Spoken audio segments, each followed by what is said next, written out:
রহমানির রহিম। প্রিয় এসএসসি ও দাখিল পরীক্ষার্থী 2025-এর বন্ধুগণ, আসসালামু আলাইকুম।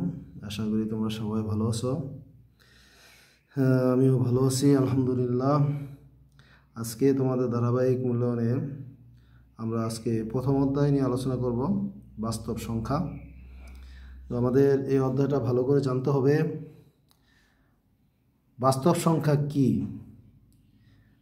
বাস্তব সংখ্যা সকল মূলদ এবং অবলদ সংখ্যাকে বাস্তব সংখ্যা বলে। যেমন উদাহরণস্বরূপ আমরা প্রয়োগ করতে পারি 0, +1 -1, +2 -2, +½ -½ √2 √3, 0.012, 0.6, পূর্ণগুণিক 2, পূর্ণগুণিক ইত্যাদি। এগুলি হচ্ছে সব বাস্তব সংখ্যা।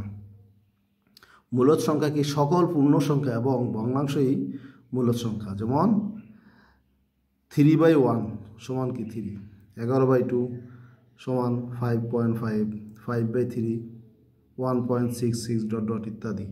এগুলি হচ্ছে মূলদ সংখ্যা। অমূলদ সংখ্যা পূর্ণ বর্গ নয় এরূপ যে কোনো সংখ্যা, স্বাভাবিক সংখ্যার বর্গমূল কিংবা তার ভগ্নাংশ একটি অমূলদ সংখ্যা। পূর্ণবর্গ নয় এরূপ সংখ্যাগুলো হচ্ছে কি অমূলদ সংখ্যা। উদাহরণ √2, এটা পূর্ণবর্গ নয়। 1.4142 ... এটার √2 এর মান। √5/2 1.318 ... ইত্যাদি। এগুলি হচ্ছে অমূলদ সংখ্যা। দশমিক ভগ্নাংশ হলো কি?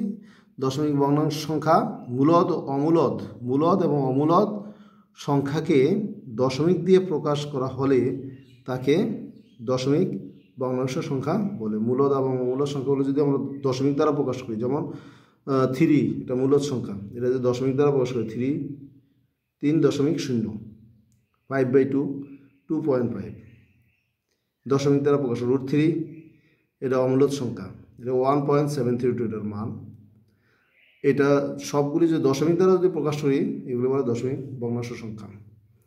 ধনাত্মক সংখ্যা 0 থেকে বড় সকল বাস্তব সংখ্যাকে বলে ধনাত্মক সংখ্যা। 0 থেকে বড়, যেমন 2, ½ 3/2 √2 4.1203 ইত্যাদি। এগুলি সব 0 থেকে বড়। ঋণাত্মক সংখ্যা 0 থেকে ছোট সকল বাস্তব সংখ্যাকে ঋণাত্মক সংখ্যা বলে। যেমন -½ -2 -√2 ইত্যাদি। অঋণাত্মক সংখ্যা 0 সহ সকল ধনাত্মক সংখ্যাকে অঋণাত্মক সংখ্যা বলে। 0 সহ সকল ধনাত্মক সংখ্যাকে 0 সহ সকল ধনাত্মক সংখ্যা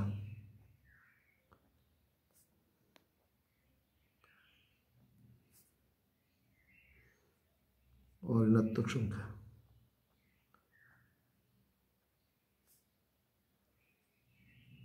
অঋণাত্মক সংখ্যা হলো 0 সহ সকল ধনাত্মক সংখ্যা। আশা করি তোমরা সবাই বুঝতে পেরেছ। এগুলি সব মুখস্থ করতে হবে। তারপরে আমরা ধারাবাহিকভাবে এই অধ্যায় থেকে অঙ্ক করব, তারপরে আবার তারপরের অধ্যায়ে যাব। আশা করি তোমরা সাথে থাকবে। ধন্যবাদ সবাইকে। আসসালামু আলাইকুম রহমতুল্লাহ।